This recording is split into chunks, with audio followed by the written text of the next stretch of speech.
Autism సమస్యకు చక్కటి పరిష్కారం సంప్రదించండి హోమియో కేర్ ఇంటర్నేషనల్. ఆంధ్రప్రదేశ్ ఉప ముఖ్యమంత్రి పవన్ కళ్యాణ్ కేంద్ర పర్యాటక శాఖ మంత్రిని కలిసి రాష్ట్రానికి కావాల్సినటువంటి 7 ప్రాజెక్టుల గురించి విజ్ఞప్తి చేసిన వెంటనే మరుసటి రోజే కేంద్ర ప్రభుత్వం క్లియరెన్స్ ఇచ్చింది. దాదాపు 174 కోట్ల రూపాయలకి అప్రూవల్ ఇవ్వడం, 114 కోట్ల రూపాయల వరకు నిధుల కేటాయింపు జరగడం, అంటే నిధుల విడుదల కూడా జరిగిపోవడం చకచకా జరిగినాయి. ఈ అంశం పైన అందరిలోనూ ఆసక్తి ఉంది. ప్రధానంగా 2 అంశాలు వినిపిస్తున్నాయి ఇందులో.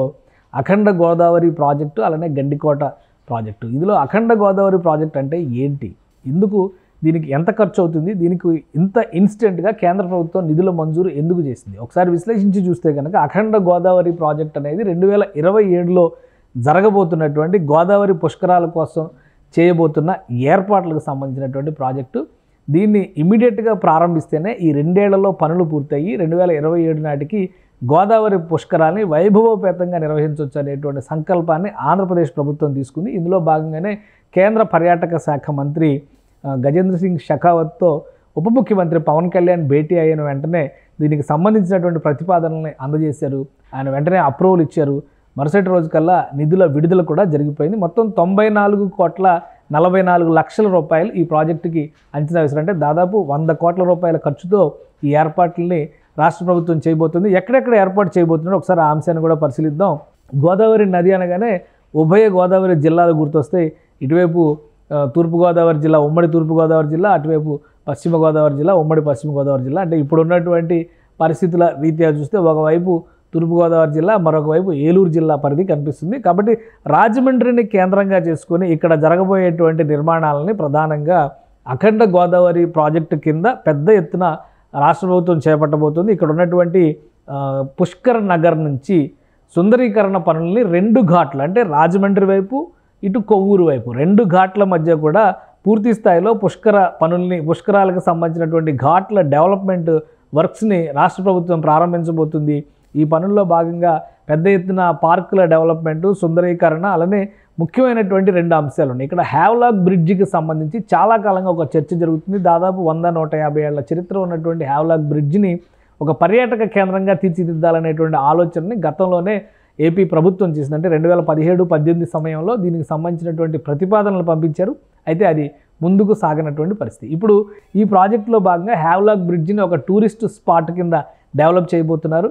అదే క్రమంలో చుట్టుపక్కల ఉన్న కడియం నర్సరీల వరకు గోదావరి అందాలని దేశవ్యాప్తంగా అందరూ చూసే విధంగా కావాల్సినటువంటి ఏర్పాట్లు చేయాలని రాష్ట్ర ప్రభుత్వం డిసైడ్ చేసింది. దీనికోసం ఘాట్ల డెవలప్మెంటు, అలానే బోటింగ్ షికార్లు కూడా రాజమండ్రి దగ్గర గోదావరిలో ప్రారంభించేందుకు కావాల్సినటువంటి ఏర్పాట్లని ఈ ప్రాజెక్టులో ఇంక్లూడ్ చేశారు.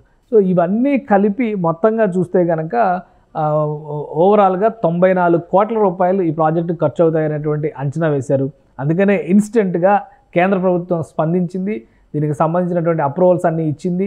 విడుదల చేస్తున్నటువంటి 117 కోట్ల రూపాయల్లో 94 కోట్ల రూపాయలు గోదావరి, అఖండ గోదావరి పనులకే కేటాయించేటువంటి అవకాశాలు ఉన్నాయి. కాబట్టి ఎక్కువ శాతం ఈ పనుల్ని ప్రారంభించడం ద్వారా రాబోయేటువంటి రోజుల్లో గోదావరి అందాలని దేశవ్యాప్తంగా వీక్షించే విధంగా, ఎందుకంటే గోదావరి పుష్కరాలు గోదావరి నది పొడవునా జరిగినా కానీ రాజమండ్రి దగ్గర జరిగేటువంటి పుష్కరాలకు ఒక ప్రత్యేకమైనటువంటి స్థానం ఉంది. రాజమండ్రి చరిత్ర కానీ, రాజమండ్రికి సంబంధించినటువంటి గత వైభవపు ఆనవాళ్ళను కూడా చూపించే విధంగా పరిసర ప్రాంతాలన్నింటినీ కూడా డెవలప్ చేయబోతున్నారు.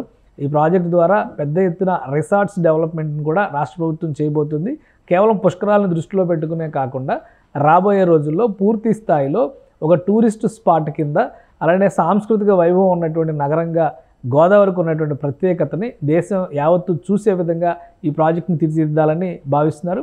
ఈ ప్రాజెక్టు వలన ఇటు నియోజకవర్గాల వారీగా చూస్తే రాజమండ్రి, కొవ్వూరు నియోజకవర్గాల, అసెంబ్లీ నియోజకవర్గాల పరిధితో పాటు పరిసర ప్రాంతాల్లో ఉన్నటువంటి అనేక తీర్థ ప్రాంతాలు, అంటే గోదావరి దగ్గరలో ఉన్నటువంటి ఆ తీరం దగ్గరలో ఉన్నటువంటి అనేక పుణ్యక్షేత్రాలను కూడా ఇందులో భాగంగా డెవలప్ చేయబోతున్నారు. అక్కడ వసతులు కల్పించడం ద్వారా పర్యాటకుల్ని ఆకర్షించేటువంటి ప్రయత్నం రాష్ట్ర ప్రభుత్వం చేయబోతుంది. అందుకనే టాప్ ప్రయారిటీగా కూటమి ప్రభుత్వం అఖండ గోదావరి ప్రాజెక్ట్ని టేకప్ చేసింది. ఈ ప్రాజెక్టు కింద ఉమ్మడి గోదావరి జిల్లాలు 2 కూడా లబ్ధి పొందడానికి కావాల్సినటువంటి అవకాశాలు ఉన్నాయి. ఈ ప్రాజెక్టు కాకుండా రాష్ట్ర ప్రభుత్వం కూడా అదనంగా వసతులు కల్పించేందుకు కొన్ని ప్రణాళికల్ని సిద్ధం చేస్తుంది. గోదావరి పుష్కరాల సమయానికి ఈ తీర ప్రాంతం మొత్తాన్ని కూడా అంటే పూర్తి స్థాయి రివర్ ఫ్రంట్గా దీన్ని డెవలప్ చేయడానికి కావాల్సినటువంటి ప్రణాళికల్ని, సమగ్ర ప్రణాళికల్ని రాష్ట్ర ప్రభుత్వం టేకప్ చేసింది.